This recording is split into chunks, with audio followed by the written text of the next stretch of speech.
तोखे कहिड़ी ख़बर दुख ॾाइण अथई, तोखे कहिड़ी ख़बर दुख ॾाइण अथई।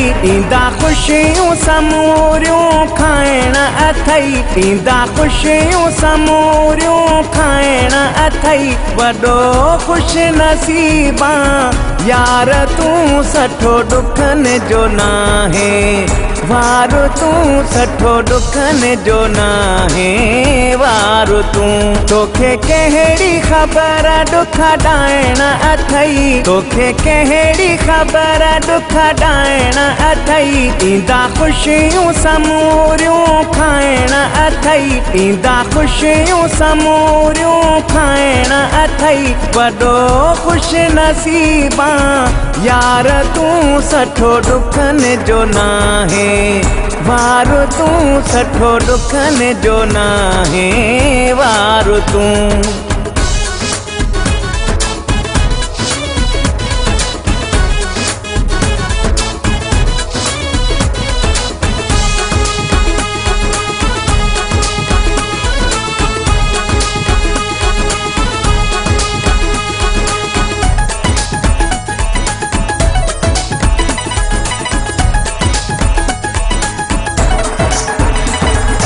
ओ कीअं थो निभाए हे खल माण्हू, कसम सां थिए थो पागल माण्हू।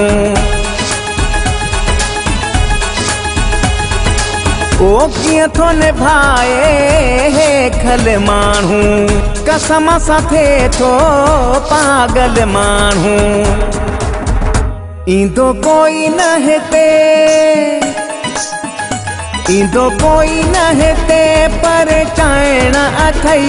ईंदा ख़ुशियूं समूरियूं खाइण अथई। वॾो ख़ुश नसीबा यार तूं सठो दुखनि जो नाहे, वार तूं सठो दुखनि जो नाहे वार तूं।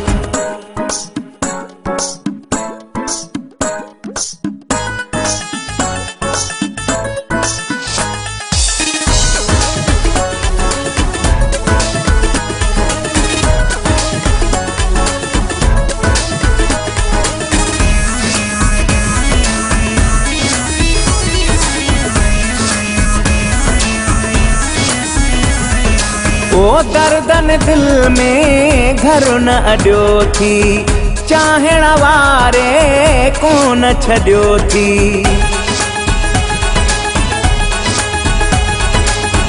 दर्दन दिल में घर न अॾियो थी, चाहण वारे कोन छॾियो थी। ॾुखियो है कल माण्हू, ॾुखियो है खल माण्हू जो निभाइणो अथई।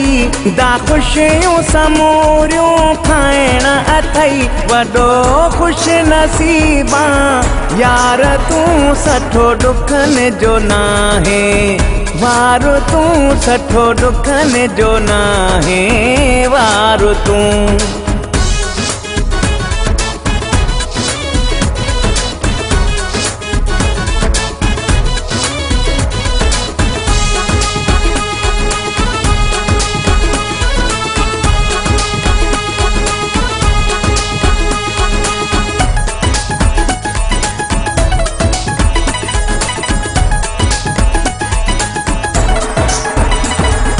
ओ मारे पाणी न्याज जो कहिड़ो गुज़ारो, साथी न कोई आहे सहारो।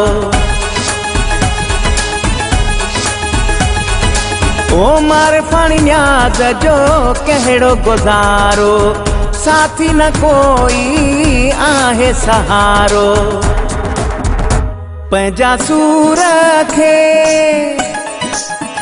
पंहिंजा सूर खे भाकुर पाइणो अथई। ईंदा ख़ुशियूं समूरियूं खाइण अथई। वॾो ख़ुश नसीबा यार तूं सठो दुखनि जो नाहे, वारो तूं सठो दुखनि जो नाहे वारो तूं तोखे कहिड़ी ख़बर दुख ॾाइण अथई ईंदा ख़ुशियूं समूरियूं खाइण अथई ईंदा ख़ुशियूं समूरियूं खाइण अथई वॾो ख़ुशि नसीबा यार तूं सठो दुखनि जो नाहे वारो तूं सठो दुखनि जो नाहे वारो तूं